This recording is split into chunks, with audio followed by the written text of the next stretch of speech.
Cher public, nous vous invitons à prendre place confortablement et à fermer la sonnerie de votre téléphone cellulaire. En cas d'incident, veuillez repérer les sorties de secours les plus près de vous. Bon divertissement. 1, 2, 1, 2. OK, c'est bon, on peut y aller. Sophie Durocher. Elle met en scène les arts, la culture et la société. Une représentation pas comme les autres.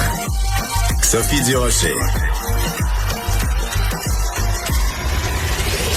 Bonjour tout le monde, j'espère que vous allez bien. Si vous trouvez que ça sonne un petit peu cacane, comme le dit mon collègue Jean-Philippe Leroux, c'est normal, c'est parce que en ce moment, j'ai une boîte sur la tête, une boîte en carton avec 2 trous. J'ai quand même dessiné un petit sourire sur ma boîte en carton. Bonjour Cybèle Olivier. Hey, Pelay, moi je pense que ton sourire il serait de l'autre côté aujourd'hui si tu l'avais su d'avance. Hein? Ah oui, tiens, bonne idée, regarde, je vais faire ça comme ça. Le sourire est de l'autre côté. Parce que, attends, je vais le mettre comme ça sur la tête, comme ça les gens vont quand même comprendre, mais je vais pouvoir quand même m'exprimer en toute liberté. Alors, pourquoi je suis allée voter aujourd'hui, Cybèle, avec une boîte en carton sur la tête? Les gens le savent parce que la semaine dernière, j'ai reçu Romain Gagnon qui a co-signé avec Normand Baillargeon et plein d'autres gens un texte pour dire ça n'a aucun sens parce que en ce moment même, la loi canadienne, c'est écrit noir sur blanc sur le site d'Élections Canada, on peut voter le visage couvert et les scrutateurs n'ont pas le droit de nous demander de découvrir notre visage pour confirmer notre identité. Pourquoi c'est comme ça dans la loi canadienne? Pour ne pas offenser les personnes dont la religion leur dicte supposément de se voiler le visage ou de se recouvrir le visage au complet. Donc, pour dénoncer cette absurdité-là, j'avais annoncé sur les ondes de Cube que j'allais voter aujourd'hui avec une boîte en carton sur la tête. Donc, ça s'est passé ce matin. Je me suis présentée au MIL, donc qui est une des facultés de l'Université de Montréal dans Outremont. C'est là qu'est le bureau de scrutin. Donc, j'arrive, avant d'entrer, je mets évidemment ma boîte en carton. D'ailleurs, on a la photo où vous me voyez à la veille de voter. J'ai hâte d'entendre ça. Alors, je rentre, ça se passe très bien. Tout le monde est un peu estomaqué, tout le monde est un petit peu soit souriant, soit intrigué. On t'a pas arrêté. On m'a pas arrêté. Et là, donc, je suis allée me mettre en file. Donc, il y a une longue file, évidemment, de gens qui attendent. Donc, je me mets en file. Au moment où c'est mon tour de voter, je m'apprête à rentrer physiquement là dans le bureau de scrutin lui-même. Il y a quelqu'un que je n'ai pas vu venir, donc c'est quelqu'un qui n'était pas en train de faire la file avec moi ou derrière, c'est pas quelqu'un qui était là pour voter, qui m'interpelle en disant « T'es donc ben raciste, toi. Qu'est-ce que t'es en train de faire là? » Là, je dis « Pardon, monsieur, je sais pas qui vous êtes. » Il dit « Je travaille ici, je t'ai vu rentrer. » Parce que c'est un édifice de plusieurs étages. Je t'ai vu rentrer par ma fenêtre. Je veux savoir qui t'es. Sale raciste. Et là, il prend ma boîte en carton. Te toucher. Pour la soulever, pour savoir qui j'étais. Alors là, je me suis énervée. J'ai dit, voyons, monsieur, vous avez pas d'affaire à faire ça. Je vous connais pas. Vous avez pas d'affaire à me toucher. Vous avez pas d'affaire à enlever ma boîte en carton. Et là, j'ai vu, parce que j'avais quand même des petits trous dans ma boîte en carton, j'ai vu qu'il y avait le scrutateur qui était là, qui s'occupe du bon ordre, parce qu'il y a toujours un employé d'Élections Canada qui est là, qui surveille la file. J'ai dit, venez parler à ce monsieur-là.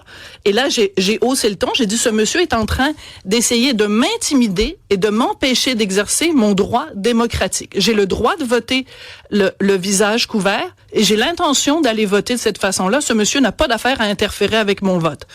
Alors, ils sont allés parler au gars. Le gars a commencé à dire, moi, je travaille ici, tu travailles à l'Université de Montréal. T'es pas un travailleur des élections. T'as pas d'affaire à venir m'interpeller et certainement pas à m'insulter et me traiter de raciste. Parce qu'aujourd'hui, en 2025, la pire insulte que tu peux faire à quelqu'un, la pire cible que tu peux lui mettre dans le dos, c'est le traité de raciste. C'est peut-être la plus facile aussi.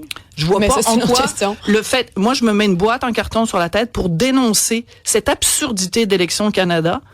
Donc ce gars-là, qui est évidemment un petit woke de l'Université de Montréal, qui avait pas d'affaires là, qui était pas là pour voter.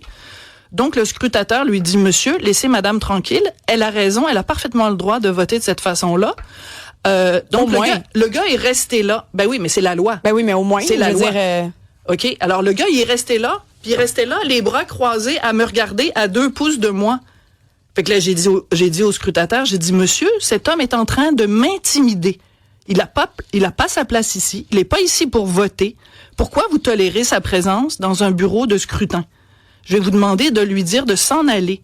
Alors, le gars est allé voir le gars. Le gars a dit, j'ai le droit de rester ici, je travaille. Non, t'as pas d'affaires ici. Va-t'en. Fait que finalement, ils ont dit au gars de partir. Donc là, je suis rentrée. Finalement, dans le bureau du scrutin, j'étais en tabarnouche. Donc là, je me dirige vers la table. Et là, j'avais toujours ma boîte sur la tête. Évidemment, c'est mon droit de citoyenne canadienne.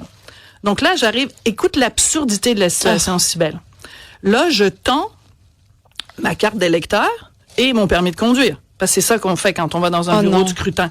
Et là, la dame me regarde et elle me dit, « Oh, vous avez le visage couvert, vous avez pas le droit. » Je dis, « Madame, j'ai le droit, c'est écrit noir sur blanc sur le site d'Élections Canada. » Fait que là, elle est allée demander à sa supérieure. La supérieure lui a dit, « Madame a le droit. » Fait que la dame est revenue, « Ah ben, ça a l'air que vous avez le droit. » Ben oui, j'ai le droit. Comment ça se fait qu'on engage des scrutateurs qui sont pas au courant de la loi? Il me semble que vous êtes censé avoir une formation de base pour savoir que j'ai parfaitement le droit. Et là, c'est là le plus savoureux de toute cette histoire qui m'est arrivée ce matin.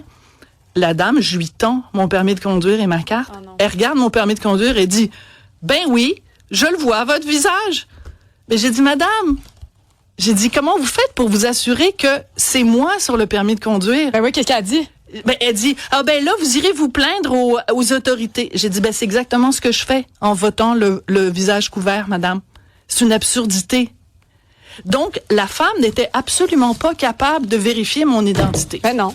Alors, la raison pour laquelle j'ai fait tout ça, et je l'ai pas filmé, vous vous demandez peut-être pourquoi je l'ai pas filmé, on n'a pas le droit de filmer dans un bureau de scrutin, donc vous devez me croire sur parole, c'est ce qui m'est arrivé. De toute façon, vous pouvez appeler au bureau de scrutin du 1000, hein, dans Outremont, sur la rue Thérèse-Lavoie-Roux. Ils vont vous confirmer exactement ce qui s'est passé. C'est quand même absurde, et je trouve que c'est important de réfléchir à ça aujourd'hui. Si mon fils qui a 17 ans veut aller s'acheter des cigarettes ou de l'alcool au dépanneur, on va lui demander une carte d'identité. Mais il va falloir qu'on puisse identifier que la carte d'identité est bel et bien la sienne. Donc, on ne permet pas à un citoyen canadien, un citoyen québécois, d'acheter de l'alcool s'il ne peut pas prouver son identité, mais on peut voter. Moi, j'aurais pu être n'importe qui autre que Sophie Durocher.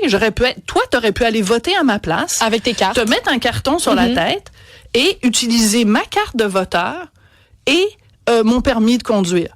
Donc, c'est ça que je veux dénoncer, moi, aujourd'hui. Et je suis pas la seule. On est des dizaines et des centaines à mettre des photos de nous sur les médias sociaux depuis qu'on peut voter par anticipation. C'est pas la première élection où ça se fait. Quand est-ce que Élections Canada va se rendre compte que c'est une absurdité en 2025 que pour un geste démocratique qui est aussi important que celui de voter, on ne vérifie pas l'identité des gens pour une seule raison.